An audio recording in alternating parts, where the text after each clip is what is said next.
morning and welcome to News Channel 24, 24/7 News.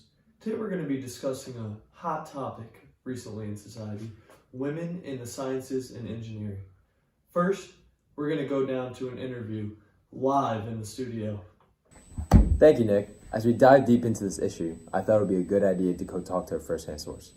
Earlier today, I interviewed Clarkson University professor Natalie Kerrigan to try and get a closer look at why the science and engineering fields might have such a gender gap. So here's a brief clip to show you. Well, personally, I really haven't faced much adversity being a woman in engineering. I think maybe views and times are changing. I have an aunt who actually is a rocket scientist with NASA, and she was like one of the first women to work. So She would have quite a different story on how people didn't think she was capable. Thank you for that. That was some great insight.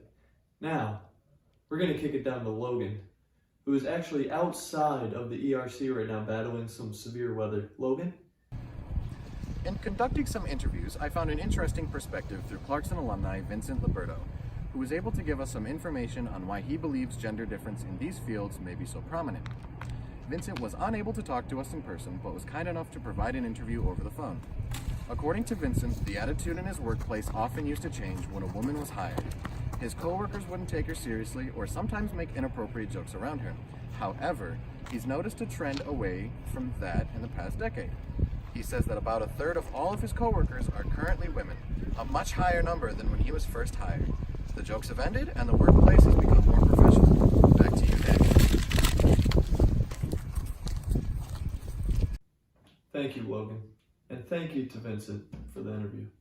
Next, we're going to go down to Caroline. Caroline, what do you got for us? As a woman in the sciences, I can say I noticed firsthand the lack of women in these fields. To see if this was just a personal view or if it was universal, I interviewed current Clarkson University sophomore Sarah McAllister for comment on the issue. I asked Sarah if there's a noticeable lack of women here at Clarkson, and she said when she's walking to class, she notices she's the only girl outside, and it's mostly all guys. But she also sees that women tend to favor medical fields. I asked her if she thinks women shy away from the science and engineering fields because of societal stereotypes, and she believes that that's not the case anymore. She went on to explain her little sister wants to pursue an engineering field in the near future, and that it seems the gender gap is becoming more and more neutral as time goes on. Back to you, Nick. Thanks, Caroline. Now, men lie, women lie, but the numbers don't. Let's go down to John and Michael. They're going to give you the in-depth statistics on this issue. Thank you, Nick. The social stigma of women in the workforce has always been a major issue throughout history. Is this problem finally starting to come to an end? Maybe. The statistics show that approximately 40% of total engineering students are now women. This is a very large increase from approximately 6% back in the early 1950s. These fields were widely viewed as quote-unquote male-dominated positions, but are now taking an equally diverse turn. In 2019, women have received more than half the undergraduate STEM degrees when compared to men.